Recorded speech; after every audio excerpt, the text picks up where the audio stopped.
Ladies and gentlemen, if you are watching this video, you already know what time it is. Rockstar Games is about to drop the third trailer for Grand Theft Auto 6, and the entire internet is on the edge of its seat. We're talking about the most anticipated game in the history of video games. And now with the November 19th, 2026 launch date locked in, bearing any more delays, Rockstar's marketing machine is finally spinning up. And what most of the community is expecting is that it is going to come tomorrow, May 12th. We're going to break down everything you should expect to see when it drops, so make sure to like and subscribe if you're new to stay up to date with all of the Grand Theft Auto 6 news and content. So without further ado, let's get right into it. Before we talk about what's coming, let's quickly recap where we stand. Trailer 1 back in December of 2023 was the bombshell that broke the internet. It introduced us to Lucia and Jason and confirmed that Vice City was coming back as the map. Trailer 1 didn't have much story or gameplay, but it was enough to set the world on fire. Then on May 6, 2025, Trailer 2 released. It was nearly 3 minutes long and double the length of Trailer 1. It gave us a more in-depth look of Jason and Lucia and how much their romance would impact the storyline. We also were introduced to a ton of side characters: Cal Hampton, Booby Ike, Draquan Priest, and Brian Heder. They all had their own unique personalities that, in my opinion, really helps give a Grand Theft Auto vibe, which is what a lot of people were really concerned about. But the biggest thing about this trailer is that it sparked so many questions and also completely changed the stakes of Grand Theft Auto 6. In my opinion, Trailer 3 is going to answer some of these questions. However, I do think it will create more than it answers, mostly due to the fact that Grand Theft Auto 6's marketing at the moment has mostly been on community hype, and honestly, it's worked a lot in Rockstar's favor. In my opinion, I think that we will understand more about Jason and Lucia's story and how they met. We do know that Lucia gets out of prison, but we don't know how they met. Was it through a job, a heist, or is it something a lot bigger that we don't know? Now, this is one big thing that I do want to talk about, and that is the Bonnie and Clyde comparison that so many people have talked about. It has been used heavily, and that has some dark implications. Could we be heading towards a tragic ending? And could the entirety of Bonnie and Clyde be helping write the Grand Theft Auto 6 story? In my opinion, Trailer 3 should give us a clearer sense of what's going on, and also truly understanding who is in Jason and Lucia's inner circle. Now, here's what the gaming world has been absolutely salivating over: gameplay. Trailers 1 and 2 were fantastic, beautiful, cinematic, and it had sort of a cutscene style. However, Rockstar hasn't shown us a single frame of actual gameplay. No UI, no minimap, no mission structure, nothing like that at all. But people are hoping that Trailer 3 is going to change that. So what specifically will we see? I think we'll see more of the smaller things like the gym and body stat system. Jason is shown lifting weights on a beach in Trailer 2.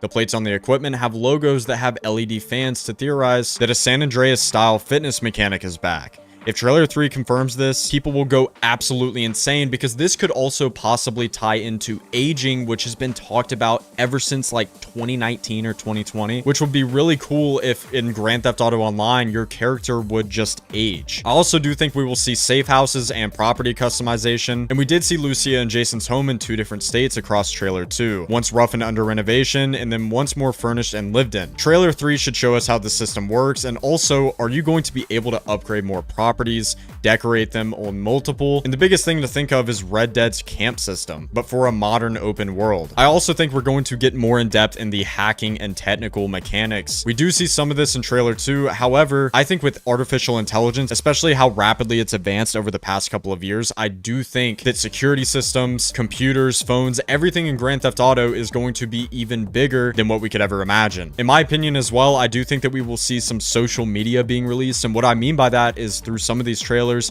there are what would you call it, TikTok or Instagram, pretty much reels, and we might even see the first implementation of that system through gameplay. Now, this is the biggest thing I want to know, and I think you do as well, is the map. Now, this is going to be the most detailed, most open world, and biggest map Rockstar has ever made, and that's really saying something, because we've seen some pretty big maps from Rockstar, so I'm really hoping that in Trailer 3 it shows us what we're going to get geographically. Obviously, we have some glimpses of Vice City's urban core, the Keys Island chain, the Everglades-style grass river swamps, the coastal industrial zone of Port Gellhorn, and so much more. That is already enormous, but Trailer 3 is probably going to take us somewhere we haven't even seen yet. Mount Calagub National Park has been spotted in the background of Trailer 2. In my opinion, I think Trailer 3 will take us into the mountains, the forests, and the wilderness, showing that this game isn't just Vice City with better graphics, but it's a living, breathing state. I'm hoping that it's like Red Dead 2's wilderness on steroids. steroids. We're also expecting a deeper look at the ocean and waterways. Dolphins, sharks, airboat chases through the swamps. The marine ecosystem in this game looks unprecedented, and trailer 3 should really flex that. I also think a big thing like wildlife encounters should be in this trailer as well. Now, I've also heard some people talk about GTA Online and if it will be in this trailer.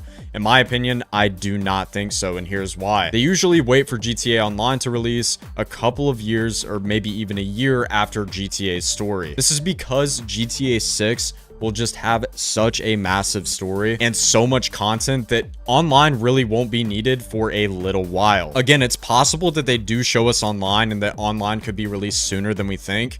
But in my opinion, I think they're focused mainly on the story and also not doing too many things at once, because in my opinion, they should be focusing on one thing at a time. First the story, then online. Now, a lot of people have talked about, well, what if we don't get trailer 3 this week? In my opinion, I believe we will be getting it either before May 21st or a tiny bit after May 21st. And the biggest reasons why is due to the Take-Two stock. Now, why does this play such a big role? Take-Two stock has earning calls on May 21st. If they believe their company is going to beat earnings calls, I believe they will release trailer 3 before. Now, if they don't, they will release it after. But I think they already have set in stone when they're going to release this trailer, and it could be any minute. But honestly, the wait for this trailer and the wait for this game has been brutal. The initial release date was supposed to be in like, what, 2 weeks? And we've had 2 delays so far. This game's been holding everyone by a chokehold, but we're finally in the home stretch, hopefully. Drop your predictions down in the comments below and what you want to see most in trailer 3. Anyways, guys, it's been your boy Tricky, and I'll catch you on the next one. Peace.